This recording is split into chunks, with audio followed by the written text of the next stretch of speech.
అందరికీ నమస్కారం. సంస్కృతి సంపద యూట్యూబ్ ఛానల్ తరపున అందరికీ స్వాగతం. శ్రీమద్ భగవద్గీత ఆధ్యాత్మిక రహస్యాలు అనే శీర్షికలో శ్రీ త్రినాథ్ గారు ధారావాహిక ప్రసంగం చేస్తున్నారు. వారి ధారావాహిక ప్రసంగంలో ఈరోజు 653వ ప్రసంగం చేస్తున్నారు.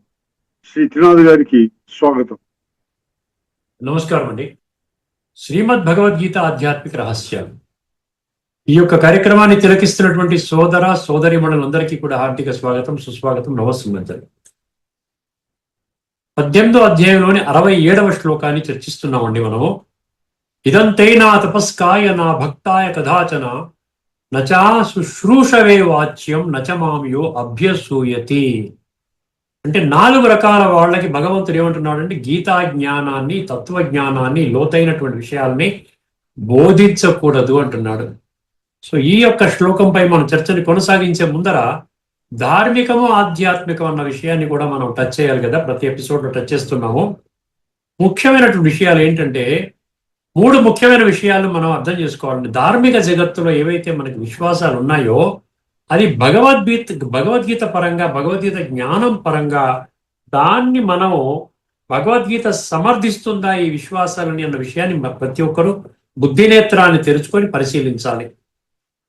మొట్టమొదటిది, చాలా అత్యధిక శాతం మనుషులో నరాల్లో, రక్తపు కణాల్లో కూరుకుపోయినటువంటి ఒక విశ్వాసము ఏమిటంటే భగవంతుడు సర్వవ్యాపి. అర్థమైందండి?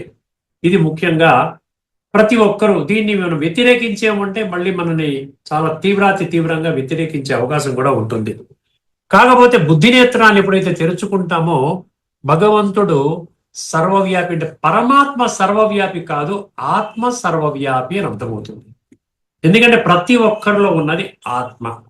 అక్కడ పరమాత్మ సర్వవ్యాపిని ఎందుకు అంటున్నారు? అటువంటి భావన రావడానికి ముఖ్యమైనటువంటి కారణం ఏంటంటే ఆత్మ అనుభవం ద్వారానే పరమాత్మ అనుభూతి జరుగుతుంది. అంటే దీని అర్థం ఏమిటి? ప్రతి ఒక్కరికి కూడా పరమాత్మ అనుభూతి చేసుకునేటువంటి విధానము నిష్పక్షపాతంగా భగవంతుడు ప్రతి ఒక్కరికి అవకాశాన్ని కల్పించాడు అన్నది మనకి చాలా చక్కగా నిర్ద్వంద్వముగా రూఢి అవుతుందండి. ప్రతి ఒక్కరు ఆత్మానుభవం చేసుకోండి, పరమాత్మ అనుభవం జరుగుతుంది. ఆ విధంగా పరమాత్మ సర్వవ్యాపి అనుకోవచ్చు. కానీ పరమాత్మ నాలోనే ఉన్నాడు అని ఆ విధంగా భావించటము కరెక్ట్ కాదు. ఎందుకంటే భగవంతుడి గురించి ఎప్పుడు కూడా మనము దివ్య గుణాల సాగరుడు, సర్వశక్తివంతుడు, అదే సృష్టి యొక్క ఆది మధ్యాంతాల జ్ఞాత, విశ్వాత్మనందరికీ తండ్రి, భగవంతుడు పరమ సత్యము, ఇవన్నీ ఉన్నటువంటి లక్షణాలు ఉన్నటువంటి భగవంతుడు, కేవలం భగవంతుడు ఒక్కడే ఈ లక్షణాలు ఉన్నాయి. అటువంటి భగవంతుడు నాలో ఉన్నట్లయితే నా జీవితాన్ని సర్వాంగ సుందరంగా తయారు చెయ్యాలి కదా. ఆ విధంగా 850 కోట్ల మంది కూడా తయారైనట్లయితే విశ్వమంతా ఒక వసుదైవ కుటుంబకముగా కావాలి కదా. ఎందుకంటే భగవంతుడు అందరికీ తల్లి తండ్రి అని చెప్పుకున్నప్పుడు వసుదైవ కుటుంబకం ఎక్కడి నుంచి వచ్చింది ఆ పదము? 1 గాడ్ 1 వరల్డ్ ఫ్యామిలీ. అర్థమైంది? ఇప్పుడు ఇలా జరగటం లేదు కదా. ఇప్పుడు మనం కేవలం ఒక విశ్వాసాన్ని అంటిపెట్టుకొని కూర్చొని డిస్కషన్ చేసుకోకూడదండి. దాని ఫలితము ఈ యొక్క విశ్వాసానికి అనుకూలంగా ఉన్నదా, ప్రతికూలంగా ఉన్నదా, ఇది మనం ముఖ్యంగా అర్థం చేసుకోవాల్సిన విషయం. రెండవది, ఆత్మ పరమాత్మలో ఐక్యమైపోతుంది అంటారు. అర్థమైందండి? ఆత్మ పరమాత్మలో ఐక్యమైపోతుంది. ఇప్పుడు ఐక్యమైపోతుంది అంటే అర్థం ఏమిటి? ఒకసారి దాన్ని స్పష్టంగా అర్థం చేసుకోవాలి. పరమాత్మలో ఐక్యమైపోతుంది అంటే ఆత్మ యొక్క అస్తిత్వాన్ని కోల్పోవటం అండి. ఆత్మ యొక్క అస్తిత్వం కోల్పోతుంది అని ఎక్కడ ఏ శాస్త్రం చెప్పింది? ఆత్మ యొక్క అస్తిత్వం అనేది ఎప్పటికీ కోల్పోదు. ఆత్మ అవినాశి అని సుమారు 45 శ్లోకాలు భగవద్గీతలో ఉన్నాయి. మనం చాలా వరకు అన్ని శ్లోకాలు చర్చించుకున్నాం. అర్థమైందండి? ముఖ్యంగా ఏం చెప్తున్నాడు అక్కడ? నైనం చిందంతి శస్త్రాన్ని నైనం దహతి పావక నా చైనం క్లేదయంత్యాపో నా శోషేతి మారుత. సో ఆత్మని అగ్ని చేత మనం దాన్ని కాల్చలేము, ఖడ్గము చేత, ఏ శస్త్రము చేత దాన్ని ఛేదించలేము, నీటి చేత తడుపజాలదు, గాలి చేత ఆర్పివేయబడదు, వాయువు చేత. ఇంత స్పష్టంగా చెప్పినప్పటికీ కూడా ఆత్మకు అస్తిత్వాన్ని మాయం చేస్తానంటే ఎలా కుదురుతుందండి? దేహినోస్మిన్ యథా దేహే కౌమారం యవ్వనం చరా తదా దేహాంతర ప్రాప్తి అన్నాడు. మళ్ళీ నీకు దేహం లభిస్తుంది అన్నాడు కదా. అంటే ఆత్మ యొక్క అస్తిత్వం పోయినట్లయితే దేహం మళ్ళీ ఎక్కడి నుంచి వస్తుందండి? దేహం అనేది, ఆ దేహము ఆత్మ ప్రవేశించినప్పుడే కదా జీవాత్మగా తయారవుతాడు. అసలు ఆత్మనే లేకపోతే, ఆత్మ లేకపోతే శరీరంలో శవం అన్నమాట. అంటే శవాలు పనిచేస్తాయా? శవాలు పాత్రని పోషించగలుగుతాయా? ఒక్కసారి కొంచెం లాజికల్ గా థింక్ చేయండి. అర్థమైందండి? అస్తిత్వం పోవటం అంటే ఆత్మలని కంప్లీట్ గా మనం సమూలంగా తొలగించడం. ఈ సృష్టి నాటక రంగం నుండి ఆత్మలని సమూలంగా తొలగించటము. అర్థమైంది? జాతస్య హిధ్రువో మృత్యు ధ్రువం జన్మ మృతస్య చ తస్మాద అపరిహార్యేద్దే నత్వం శోచితుమర్హసి అన్నాడు. పుట్టినవాడు మరణిస్తాడు, మరణించిన ప్రతి ఒక్కడు పునః జన్మ తీసుకుంటాడు. ఇది అనివార్యము అన్నాడు. అండర్లైన్ చేసుకోండి, ఇది అనివార్యము. This is inevitable. భగవాను వాచ 2వ అధ్యాయంలోని 27వ శ్లోకం. దేనికోసం నువ్వు దుఃఖపడుతున్నావు? ఇప్పుడు ఈ రోజున వర్తమానంలో ఉన్న సమస్యలన్నిటికీ కారణం ఆత్మ యొక్క అస్తిత్వం పోతుంది. ఈ ఒక్కటే జన్మ ఉంది, తర్వాత జన్మ రాహిత్యము, దాన్నే మోక్షం అంటున్నారు.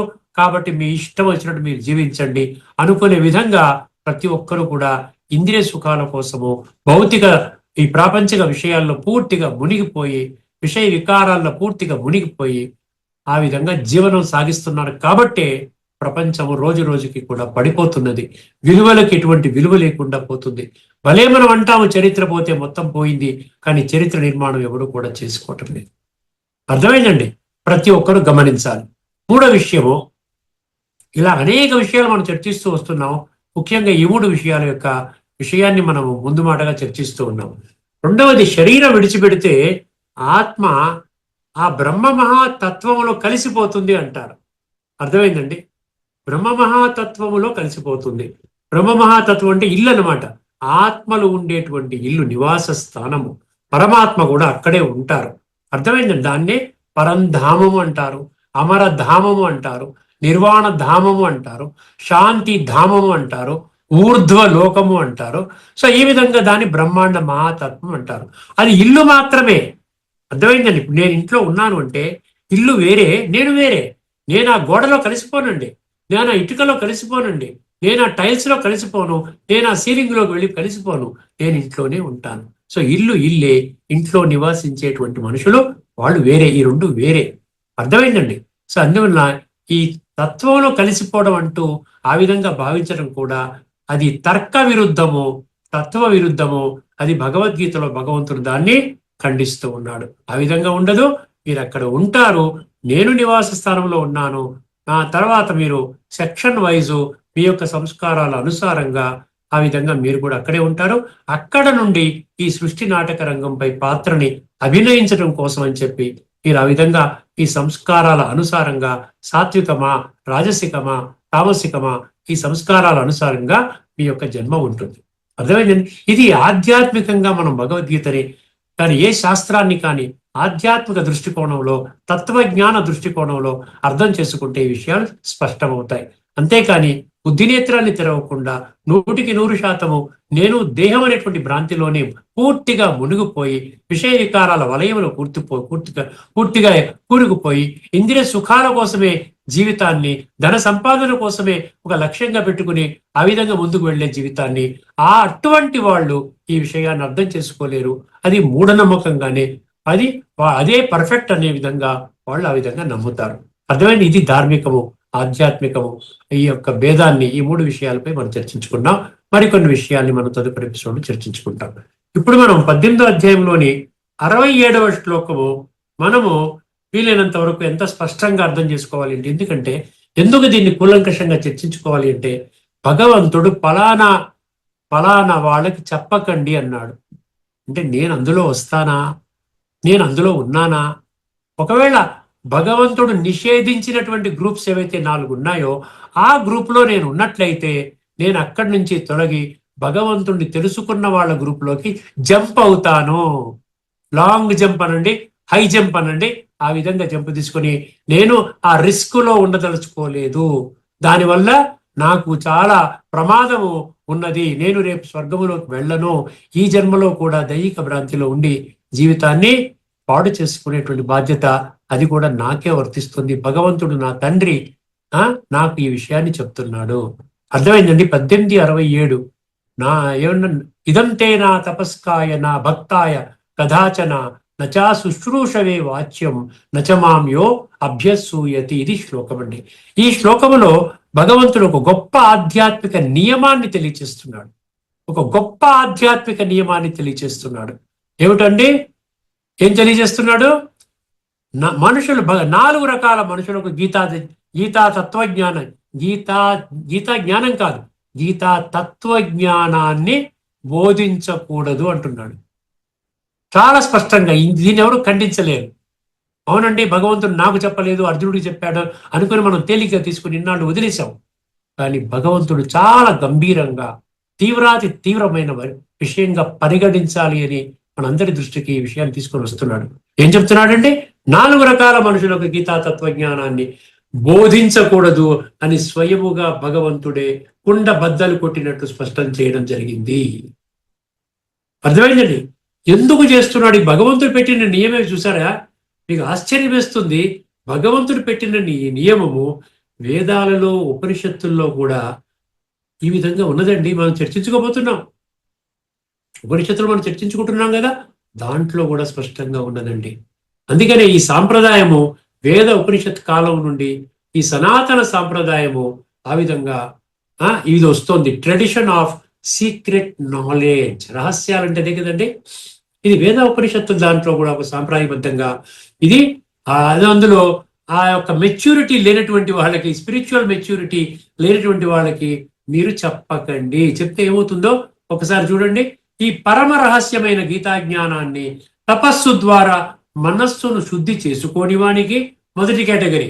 తపస్సు ద్వారా ఆత్మశుద్ధి, ఆత్మ అంటే మనసు, బుద్ధి, సంస్కారాలు వచ్చేస్తాయి. మనసు శుద్ధి చేసుకోని వానికి, భగవంతునిపై ప్రేమ అంటే భక్తి లేని వానికి, వినడానికి ఇష్టపడని వానికి, మరియు భగవంతుడు అంటున్నాడు నన్ను చూసి అసూయపడేవాడికి, అర్థమైందండి, నన్ను ద్వేషించేవాడికి, నన్ను నిందించేవాడికి అర్జున నువ్వు ఎన్నటికీ చెప్పకూడదు. అర్జున అంటే మనమేనండి, తెలుసుకున్న వాళ్ళకి చెప్తున్నాడు. ఎవరైతే తెలుసుకున్నారో వాళ్ళే జ్ఞాన అర్జన చేసేటువంటి వాళ్ళు అర్జునులు. వాళ్ళకి చెప్తున్నాడు, నాయన మీరు ఇంకెవరికి చెప్పకండి. మీ సమయాన్ని, మీ సంకల్పాన్ని, మీ యొక్క ఏమంటారు శక్తిని, ధనాన్ని మీరు దురుపయోగం చేయకండి. వాళ్ళ దగ్గరికి వెళ్ళకండి. వద్దన్నప్పుడు వాళ్ళకి విడిచిపెట్టేయండి. వాళ్ళ మార్గం వాళ్ళది, మీరు పట్టించుకోక్కర్లేదు అంటున్నాడు భగవంతుడు. అర్థమైందా? ఎందుకంటే అమృతం లాంటి జ్ఞానాన్ని, అమృతం అంటే ఆధ్యాత్మికం అండి, మృతం లేనటువంటి ఆ యొక్క ప్యారలల్ డైరెక్షన్ అన్నమాట. అమృతం లాంటి జ్ఞానాన్ని అటువంటి వారికి ఇస్తే ఏమవుతుందంట? అది విషముగా మారే ప్రమాదం ఉన్నది. కాబట్టి గీతా ఉపనిషత్తులు ఏకకంఠముతో ఈ నియమాన్ని సమర్థిస్తున్నాయి. భగవంతుడు పెట్టినటువంటి ఈ నియమాన్ని గీత, ఉపనిషత్తులు, వేదాలు, సర్వశాస్త్రాలు కూడా సమర్థిస్తున్నాయి. అర్థమైందండి? ఇప్పుడు దీంట్లో భగవంతుడికి ఉండే లక్షణాలు మనం కొన్ని తెలుసుకుని ఉన్నాము. గత ఎపిసోడ్లో 2 శ్లోకాల అర్థాన్ని తెలుసుకున్నామండి. అద్వేష్ట సర్వభూతానాం మైత్ర కరుణ ఏవచ నిర్మమో నిరహంకార సమదుఃఖ సుఖ క్షమి సంతుష్ట సతతం యోగి యథాత్మా దృఢనిశ్చయ మయ్యర్పిత మనోబుద్ధి యో మద్భక్త సమే ప్రియ అన్నాడు.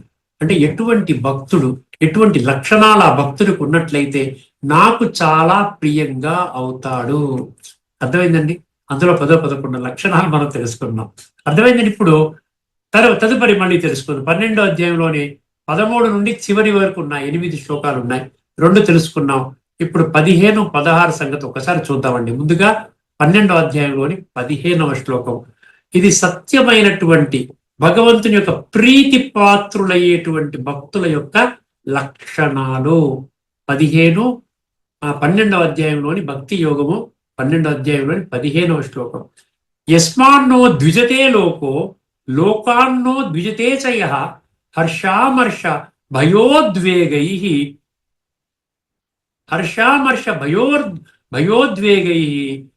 సచమే ప్రియ అన్నాడు. మరొకసారి చెప్తాను. యస్మాన్నో ద్విజతే లోకో లోకాన్నో ద్విజతే చ యః హర్షామర్ష భయోద్వేగై సచమే ప్రియ. హర్షామర్ష భయోద్వేగై సచమే ప్రియ అన్నాడు. ఇక్కడ చాలా జాగ్రత్తగా వినండి. ఇక్కడ ఏమంటున్నాడంటే లోకమున ఎవరికి ఉద్వేగమును కలిగించని వాడు. మనం ఎవరికి టెన్షన్ కలిగించకూడదండి, మన మాటల ద్వారా కానీ, మన సంకల్పాల ద్వారా కానీ, మన యొక్క కర్మల ద్వారా కానీ ఇతరులకు బాధ కలిగించకూడదండి. ఉద్వేగం అంటే ఏంటి? టెన్షను, ప్రెషరు, అర్థమైందండి, ఇవన్నీ కలిగించకూడదు. మనము లోకమున ఎవరికి ఉద్వేగాన్ని, క్షోభ కలిగించకూడదు. మళ్ళీ ఎవరి వలనను మనము ఉద్వేగానికి లోను కాకూడదు. రెండున్నాయి. మనం ఎవరికి టెన్షన్ ఇవ్వకూడదు, ఎవరు కూడా మనకి టెన్షన్ వచ్చే విధంగా మనం ఆ విధంగా వీక్ మైండెడ్గా ఉండకూడదు. ఎవరో ఒక మాట అన్నారండి, నేను డిస్టర్బ్ అయిపోయానండి, అది కాదనమాట. అర్థమైందండి? ఎవరికి ఉద్వేగం కలిగించకూడదు. ఉద్వేగం అంటే క్షోభ అన్నాడు. అది ఎవరి నుండి కూడా మనం ఉద్వేగానికి కానీ క్షోభకి గురి కాకూడదు. హర్షామర్ష అన్నాడు. హర్ష అంటే ఆనంద సమయము, సత్యమైన విధానము. అమర్ష అంటే అసూయ, ఈర్ష్య, ద్వేషము, ఇవన్నీ అన్నమాట. అంటే ఎట్లా ఉంటుందంటేనండి, ఎవరైనా బాగుపడుతుంటే మనం చూడలేము, మనం బాగుపడడానికి ప్రయత్నం చేయము, ఒక విధానం మనకు తెలిసినప్పటికీ దాన్ని విస్మరిస్తాం. కానీ ఎవరైనా మంచి మార్గంలో వెళుతుంటే వాడి పట్ల ఈర్ష్య, వాడి పట్ల ద్వేషభావం, వాడి పట్ల అసూయ భావం. అర్థమైందండి? ఇది ఉండకూడదంట. అది అసత్యమైన భక్తుడి యొక్క లక్షణం ఇది కాదంటున్నాడు. అదేవిధంగా భయ, ఉద్వేగము అన్నాడు. భయం ఎందుకు భయం అండి? పరమాత్మను తోడుపెట్టుకుంటే ఎందుకు భయం కలుగుతుంది? 16 అధ్యాయంలో మొదటి 3 శ్లోకాలు, 26 దివ్య గుణాలలో మొదటి గుణం ఏంటి? అభయం అన్నాడు. ఫియర్లెస్నెస్. ఎందుకంటే ఆత్మ అవినాశి, ఆత్మకి మరణము లేదు. ఈవెన్ మరణ దశ వచ్చినప్పటికీ కూడా, శరీరాన్ని చాలించవలసినటువంటి సమయం వచ్చినప్పటికీ కూడా భయం అనేది ఉండదండి. ఎప్పటికీ ఆత్మజ్ఞానికి ఉండదు, తత్వజ్ఞానికి ఉండదు. ఎందుకంటే ఒక పాత్రని మార్చుకుంటున్నాడు, ఇంకొక పాత్ర తీసుకుంటున్నాడు. ఇందులో గొప్ప విషయం కాదు. ఇదేదో ఆ ప్రత్యేకంగా కొద్ది మంది మనుషులకే వర్తించేది కూడా కాదు. ఒక ధర్మం వాళ్ళకు, కులం వాళ్ళకు, జాతి వాళ్ళకు, వర్ణం వాళ్ళకు, వర్గం వాళ్ళకు వర్తించేది కాదు. విశ్వములో ఉన్నటువంటి 850 కోట్ల మందికి అదే ఒక్క ఫార్ములా. అందుకనే భయం అక్కర్లేదు. భయము, ఉద్వేగం అంటే ఏమన్నాడు? ఆందోళన, ఉద్రిక్తము, ఆందోళన. భయోద్వేగై సచమే ప్రియ అన్నటువంటి వాడు, ఇవి లేని ఈ వికారాల నుండి విముక్తుడైన భక్తుడు నాకు అత్యంత ప్రియుడు. భగవాను వాచ్. కొంచెం ఆలోచించండి. అంటే మిగతా వాళ్ళు అంత ప్రియము కాదనే కదా అర్థము. అయినా కూడా ఈ లక్షణాలు నేను తెచ్చుకోను అంటే దానికి బాధ్యుడు భగవంతుడా, మీరా? ఎవరికి వాళ్ళే బాధ్యులండి. 12వ అధ్యాయం 16వ శ్లోకం. అనపేక్ష శుచిర్దక్ష, ఉదాసీనో గతవ్యద, సర్వారంభ పరిత్యాగి యో మద్భక్త సమే ప్రియ. ఇందులో కొన్ని లక్షణాలు చూడండి. అనపేక్ష అంటే ఏమిటండి? ఆపేక్ష అంటే కోరికలు. అది కావాలి, పొద్దున్న లెగిచినప్పటి నుంచి అది కావాలి, ఇది కావాలి, ఇది కావాలి, ఇది కావాలి, కావాలి కావాలి కావాలి కావాలి కావాలి. అర్థమైందండి? ఏమంటున్నారు? ఎటువంటి ఆపేక్ష లేనివాడు భగవంతుడికి ఇష్టం అంటారు. ఆపేక్ష అంటే కోరికలు లేనివాడు. అంటే కోరిక అంటే భౌతిక సుఖాలను అనుభవించేటువంటి కోరికలు, ఆత్మని శుద్ధి చేసుకునే కోరిక అది ఉండాలి. అర్థమైందండి? దైహిక భ్రాంతిలో ఇంద్రియ సుఖాలను అనుభవించేసే కోరికల్ని మనం విస్మరించాలి, తొలగించుకోవాలి. ఎంత వీలైతే అంత కట్ చేసుకుంటూ వెళ్ళాలి. తర్వాత ఏమన్నాడు? శుచి అన్నాడు. శుచి అంటే ఏంటి? ఆంతరిక శుద్ధత. మీరు స్నానం చేయండి, శరీరాన్ని కడుక్కోండి అని చెప్పడు భగవంతుడు. అర్థమైందండి? మిమ్మల్ని చూడు, మీ శరీరాన్ని చూడు, మీ ఎటువంటి స్థాయిలో ఉన్నారు, ఎంత అందంగా ఉన్నారు, మీ దగ్గర ఎంత ధనం ఉంది, మీకు ఎంత పదవులు ఉన్నాయి, ఉన్నత పదవులు ఉన్నాయి, ఎంత హైయెస్ట్ చదువులు ఉన్నాయి, ఇవేవి భగవంతుడు అక్కర్లే. మీ ఆత్మను చూస్తాడు ఆయన. ఆత్మ నల్లగా, బొగ్గులాగా, తమో ప్రధానంగా మారిపోయింది. అందుకనే ఉన్నాడు శుచి, ఆంతరిక శుచత్వము, ఆంతరిక శుద్ధత. తర్వాత దక్ష అన్నాడు. శుచిర్ దక్ష అన్నాడు. దక్ష అంటే ఏంటండి? దక్ష అంటే ఏంటి? దక్ష అంటే ఎఫిషియంట్ అన్నమాట. దక్షుడు. బుద్ధి నేత్రాన్ని తెలుసుకుంటే మనకి ఏది కరెక్ట్, ఏది కరెక్ట్ కాదు మనకి అర్థమవుతుంది. అర్థమైందండి? మనం ఇంటెలిజెంట్ బీయింగ్స్ కదా మనం అందరం కూడా. అందుకని ఆ దక్షుడు అంటే దాన్ని ఏమంటారు? సమర్థత అనొచ్చు మనం. అర్థమైందండి? మనలో ఉన్నటువంటి సమర్థతని బయటికి తీయాలి, మన బుద్ధినేత్రాన్ని తెరుచుకోవాలి, చక్కటి మార్గంలోకి మనం మన జీవితాన్ని ఆ విధంగా మళ్లించుకునే ప్రయత్నం చేయాలి. తర్వాత ఏమన్నాడు? ఉదాసీనో గతవ్యద అన్నాడు. ఉదాసీనం అంటే ఏంటి? ఇండిఫరెంట్ అంటాడు ఇంగ్లీష్లో. ఉదాసీనం అంటే ఏంటి? ఎవరి పట్ల ఒక పక్షపాత ధోరణి లేకుండా ఉండాలి. వీళ్ళు మనవాళ్ళండి, రండి కూర్చోండి, వాడు పరాయి వాడండి, మీరు బయట వెయిట్ చేయండి, ఇదన్నమాట ఉదాసీన వైఖరి కాదు. అర్థమైందండి? ప్రపంచం అంతా కూడా ఈశ్వరీయ సంతానము, మనకి ఆత్మపరంగా అందరూ సోదరులు అవుతారు, సర్వమానవ సౌభ్రాతృత్వం అక్కడి నుంచే వచ్చింది. కాబట్టి దాన్ని గట్టిగా మనం దాన్ని ఆచరించగలిగితే పరమాత్మ సంతానం, ఏ మనిషి వచ్చి కాలింగ్ బెల్ కొట్టినా కూడా వాడు భగవంతుడి సంతానము, వాడు నాకు ఆత్మపరంగా సోదరుడు అన్న భావంతో డోర్ ఓపెన్ చేయండి, చక్కగా మీ మాట పలకరిస్తారు. ఏమిటయ్యా, ఎలా ఉన్నావు, బాగున్నావా అడుగుతాం మనం. వాడు పోస్ట్ మ్యాన్ కానివ్వండి, పనివాడు కానివ్వండి, ఎవడైనా కానివ్వండి. అర్థమైందండి? ఒక డెలివరీ బాయ్ అయినా కానివ్వండి. అందుకని అక్కడ ఉదాసీనత అంటే ఎటువంటి పక్షపాత వైఖరి లేనటువంటి వాడు. తర్వాత ఏమన్నాడు? గత వ్యధ అన్నాడు. వ్యధ అంటే ఏంటి? వ్యధ అంటే కష్టం, దుఃఖాలు, సమస్యలు, గొడవలు, కోర్టు కేసులు, కొట్టుకోవడం, చంపుకోవడం, ఇదన్నమాట. అవతల వాడిని ద్వేషించుకోవడం, అసహించుకోవడం, నేను చాలా గొప్పవాడు అన్నట్టు అహంకారంతో ఉండడం, ఇది అన్నిటికీ కారణం ఏంటి? దుఃఖం. ఎండ్ రిజల్ట్ ఏంటి? దుఃఖం, టెన్షన్, రోగాలు, సమస్యలు, ఆసుపత్రి పాలు. చివరికి 100 సంవత్సరాల కోసం భగవంతుడు మన జీవితాన్ని ఇస్తే 60కో 70కో ఆ విధంగా చాలించేస్తాం. గత వ్యధ అంటే వ్యధ లేనివాడు, ఎట్టి దుఃఖములకు చెలింపనివాడు. ప్రతి దుఃఖములు వస్తాయి. ఒకటి దుఃఖములు రానియకుండా చేసుకోవడం ఒక విధానము, వచ్చినటువంటి దుఃఖాన్ని సహించే విధానం అది కూడా గత వ్యధ కింద వస్తాయి. అర్థమైందండి? తర్వాత ఏమన్నాడండి? సర్వారంభ పరిత్యాగి అన్నాడు. అంటే ఏంటి? సర్వ ఆరంభ పరిత్యాగి. ఆరంభము సర్వ అన్నాడు అంటే కర్మలు. ప్రతి కర్మ ఇక్కడ నేను చేస్తున్నానన్న అహంకారాన్ని విడిచిపెట్టాలి. దాన్నే పుస్తకాల్లో ఏమిస్తాడంటే ఒక పదం వాడతాడు, కర్తృత్వ భావము అంటాడు. అంటే నేను చేస్తున్నాను అన్న భావం కాదు. అర్థమైందండి? నా సంస్కారాల అనుసారంగా, త్రిగుణాల అనుసారంగా నేను పరమాత్మతో స్మృతిలో ఉంటాను, సంస్కార పరివర్తన చేసుకుంటున్నాను. దానికి అనుగుణంగా భగవంతుడు నా చేత దివ్యమైన కర్మలు చేయిస్తున్నాడు. ఈ పాత్రలో భగవంతుడి పాత్ర చాలా ముఖ్యము అని అటువంటి భావనతో ఉన్నటువంటి భక్తుడు చాలా ఇష్టం అంట భగవంతుడికి. సమస్త కర్మల యందు కర్తృత్వాభిమానములు లేనివాడు యోమద్భక్త సమే ప్రియ. అటువంటి భక్తుడు నాకు అత్యంత ప్రియుడు. 12, 16 పూర్తి చేసుకున్నామండి. ఇప్పుడు 12, 17లోకి రండి ఒక్కసారి. యో న హృష్యతి న ద్వేష్టి న శోచతి న కాంక్షతి శుభాశుభ పరిత్యాగి భక్తిమాన్య సమే ప్రియ. ఇది ఎందుకంటే ఇంత క్షుణ్ణంగా మనం అర్థం చేసుకునే ప్రయత్నం చేస్తున్నామంటే మనం పరమాత్మని పొందలేమండి. ఈ లక్షణాలు మనం తెచ్చుకోకపోతే పరమాత్మని మీరు పొందలేరు. 1,00,000 సంవత్సరాలు తపస్సు చేసినా, తల కింద పెట్టి కాళ్ళు పైన పెట్టి చేసినా మీరు పరమాత్మని పొందలేరు. గుర్తుపెట్టుకోండి. అర్థమైందండి? అందుకని ఏమంటున్నాడు?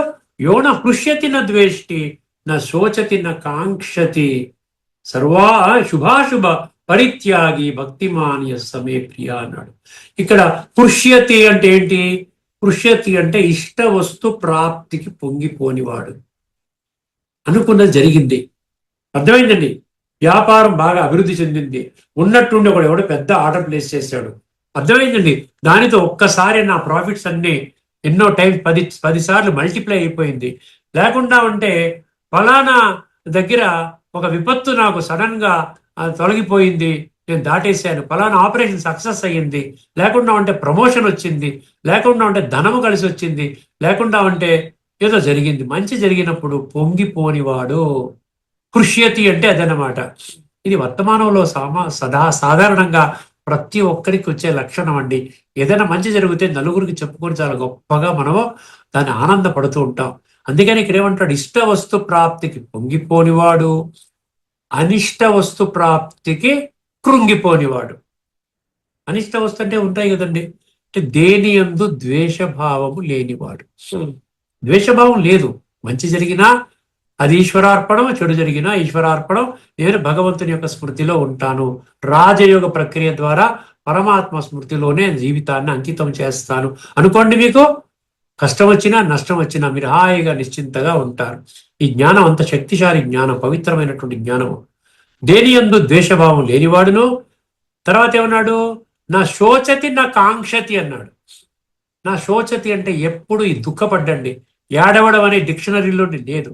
ప్రాణం పోయినా ఇతరులది, మన సంబంధికులు ఎవరైనా శరీరాన్ని విడిచిపెట్టినా కూడా జాతస్య హిద్రువో మృత్యు అన్నాడు చూసారా, పుట్టినవాడు మరణిస్తాడు, ఆయన పాత్ర అయిపోయింది, ఆవిడ పాత్ర అయిపోయింది, తర్వాత కొత్త పాత్రని తీసుకొని ఆ యొక్క ప్రయాణాన్ని సాగించేటువంటి ప్రక్రియలో పడ్డారు.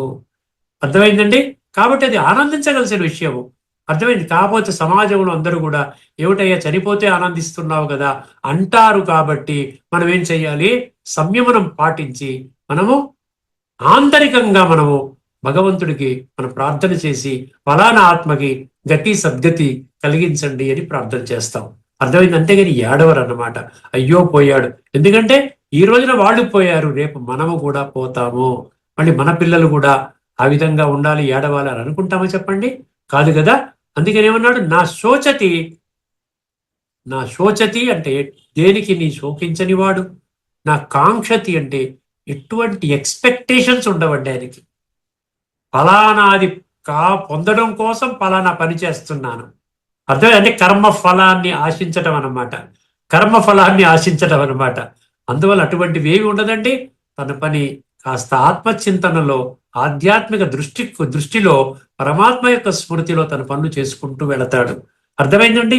అందరినీ గౌరవిస్తాడు, అందరి నుండి ఆశీర్వాదాలు పొందడం కోసం పనిచేస్తాడు, దేనికి కూడా శోకించడు, దేనిని ఆశించడు, అటువంటి వాడు. తర్వాత ఏమన్నాడు? ఆఖరిగా శుభాశుభ పరిత్యాగి అన్నాడు. చూసారా? అది కూడా ఇదే మీనింగ్ వస్తుంది కదా. శుభము జరిగినా అశుభము జరిగినా దాని ఫలితము నాకు సంబంధము లేదు, నేను పరమాత్మతో కనెక్ట్ అయి ఉన్నాను. శుభాశుభ పరిత్యాగి ఏమన్నాడంటే శుభాశుభ కర్మ ఫలాలను త్యజించిన వాడు అయిన భక్తుడు నాకు అత్యంత ప్రియుడు అన్నాడు. ఇక్కడతో మనం ఈ చర్చని ముగించుకుందామండి. తర్వాత ఇంకొక 3 శ్లోకాలు మిగిలి ఉన్నాయి. 12వ అధ్యాయంలోని 18, 19, 20 ఈ 3 శ్లోకాలు. తదుపరి మనము ఉపనిషత్ మంత్రాలు కొన్ని తీసుకుంటామండి. దాంతో ఈ యొక్క శ్లోకం మీద చర్చని మనం ముగించుకుందామండి. అంతవరకు సెలవు. అందరికీ నమస్కారం. లోకా సమస్త సుఖినో భవంతు. ఓం శాంతి. శ్రీమద్ భగవద్గీత ఆధ్యాత్మిక రహస్యాలు శీర్షికలో ధారావాహిక ప్రసంగం చేసిన శ్రీ త్రినాథ్ గారికి ధన్యవాదాలు.